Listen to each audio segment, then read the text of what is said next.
Oi pessoal, eu sou a Marina Garcia e eu vou finalmente terminar essa sequência de vídeos sobre o texto do Bourdieu, que faz parte do livro O Poder Simbólico e se chama A Força do Direito, Elementos para uma Sociologia do Campo Jurídico. Bom, essa parte final, eu confesso que não é uma parte que eu tenha tanta segurança sobre a minha interpretação, então eu quero muito saber a opinião de vocês, se essa é a interpretação que vocês têm mesmo, por isso que é legal a gente dialogar. O próximo título que o Bourdieu vai falar nesse capítulo é a instituição do monopólio. A gente conversou sobre toda a questão da linguagem jurídica, sobre os efeitos que ela produz, e aqui a gente tem um pouco mais sobre os efeitos que ela produz. Assim, não só a linguagem jurídica, outras questões também existentes dentro do campo vão produzir essa consequência, que é o seguinte: é ao mesmo tempo, na verdade, causa e consequência.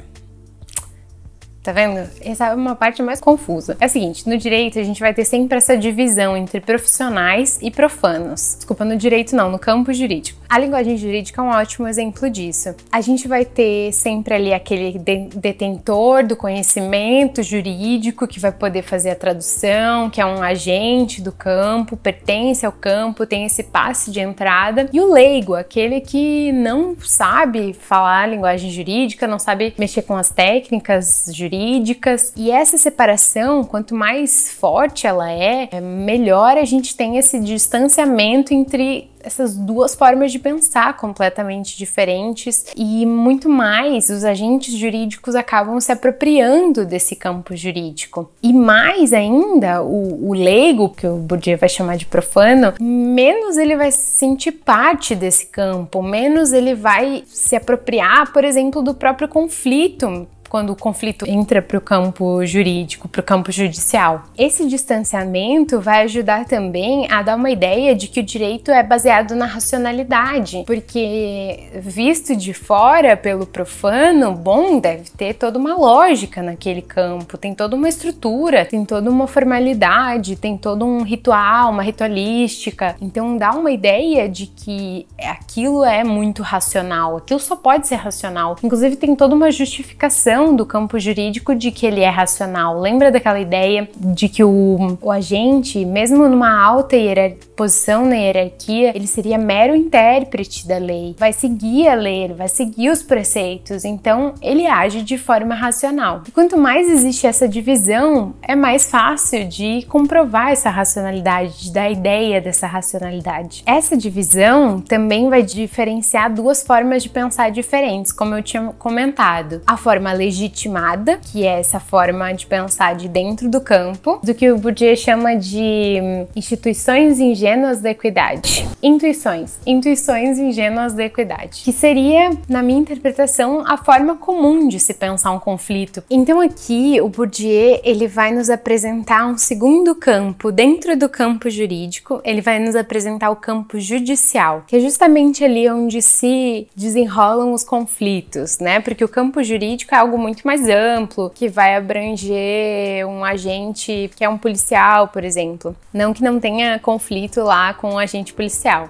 é uma outra questão. Mas ele tá falando ali, realmente, me parece, da questão quando ela é judicializada. E quais são as particularidades do campo judicial? Para entrar no campo judicial, as pessoas meio que perdem a posse do próprio conflito. Porque lembra, elas não são legitimadas, a forma delas de ver o conflito não é legitimada, elas não têm as ferramentas para lidar com esse conflito dentro do campo judicial. Então, para entrar no campo judicial, se aceita, muito entre aspas, todo um sistema de exigências sobre o qual não se tem ingerência nenhuma para jogar um jogo que não se conhece, as regras, basicamente. Assim, se a gente pensar na parte autora, bom, talvez a parte autora, de certa forma, escolha, então, realmente acatar todas essas exigências, realmente jogar o jogo com essas regras, que ela não necessariamente conhece, mas ela pode ter um intérprete, né, um advogado, por exemplo, que traduziu para ela essas exigências. Mas e a parte ré? A parte ré, ela simplesmente é jogada ali dentro em um ambiente que ela realmente desconhece as regras, não pode mudar as exigências e muitas vezes não entende nem mesmo a linguagem, como a gente já comentou. É interessante pensar pensar que a pessoa acaba perdendo a ingerência, inclusive sobre o próprio conflito. O terceiro título que o Bourdieu vai falar nesse capítulo é sobre o poder da nomeação. O poder da nomeação é um poder de dar títulos, poder de distribuir poder. E títulos, assim, no sentido de nomeação, então de dar legitimidade, dar, por exemplo, um cargo específico, dar um espaço específico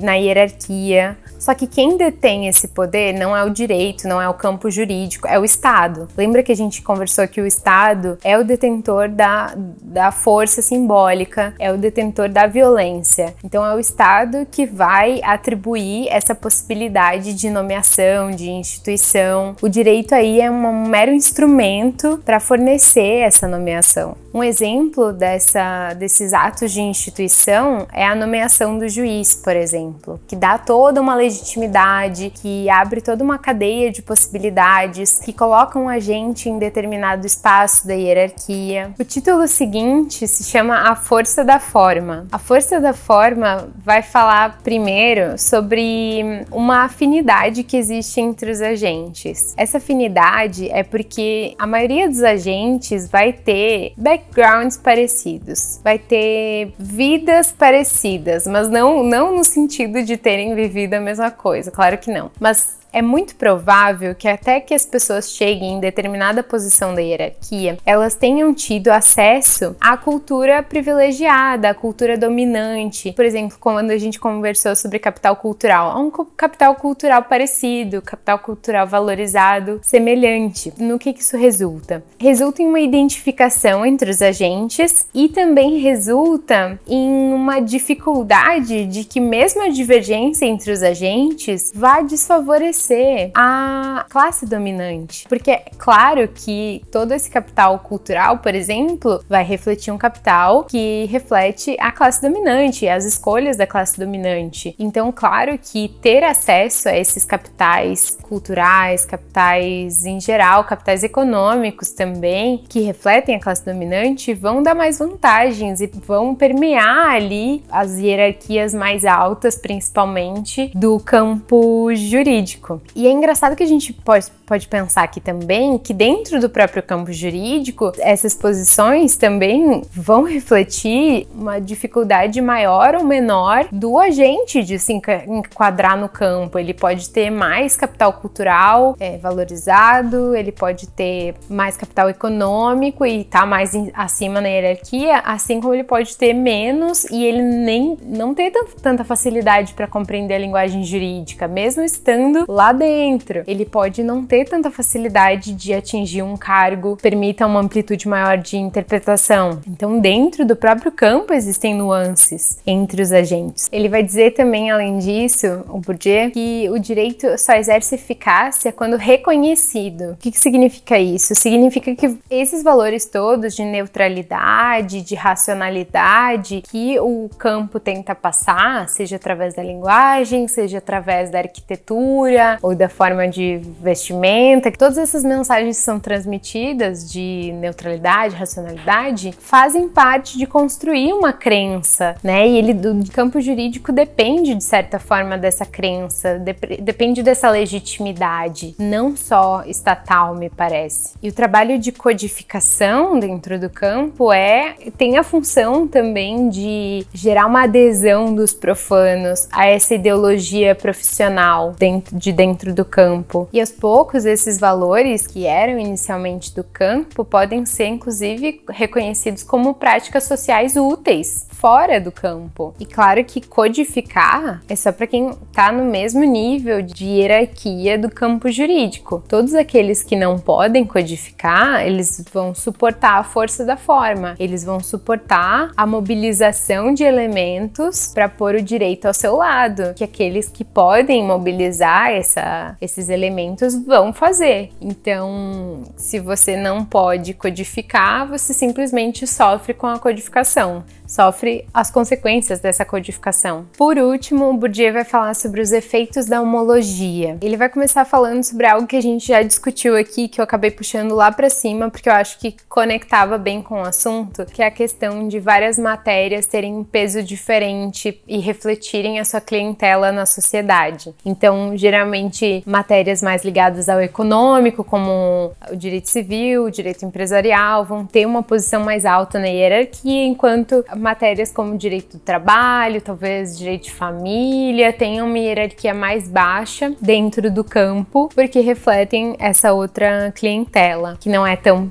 privilegiada também na sociedade. Outra questão interessante que ele vai falar nesse título é que os campos não estão fechados entre si. Ele permite que o hábito se reproduza também para outros campos. Por exemplo, a formalidade, ela não é só valorizada, importante no campo jurídico, mas também no campo político, por exemplo. O Bourdieu vai dizer nesse título que o mundo exterior afeta muito mais o direito do que o direito afeta o mundo exterior, digamos assim, a sociedade em geral. Então, a gente vai ter essas hierarquias, por exemplo, das matérias do direito, que simplesmente refletem hierarquias que existem na sociedade em geral, e a gente vai ter muito mais diversificação dessas hierarquias no direito, caso mude a hierarquia externa. Então, claro que em um momento da história, o direito do trabalho pode não estar tão abaixo na hierarquia, o direito civil pode não estar tão acima, mas eles tendem a ficar sempre mais próximo o direito do trabalho, por exemplo, que é mais ligado ao social, a camadas menos abastadas, ficar mais abaixo, e o direito empresarial, por exemplo, que é ligado a mais às elites e tal, ficar mais acima, porque eles simplesmente tendem a refletir o que acontece na sociedade em geral, e na sociedade em geral, geralmente, as camadas mais abastadas estão melhores, estão em melhor condição, e as camadas menos abastadas da sociedade acabam ficando mais desprivilegiadas em geral. Então, o direito mais reflete a questão externa e menos influencia a questão externa do que a questão externa social influencia o direito, o campo jurídico. Então, Bourdieu, por fim, vai dizer que tudo que acontece no campo jurídico não é nem um plano organizado,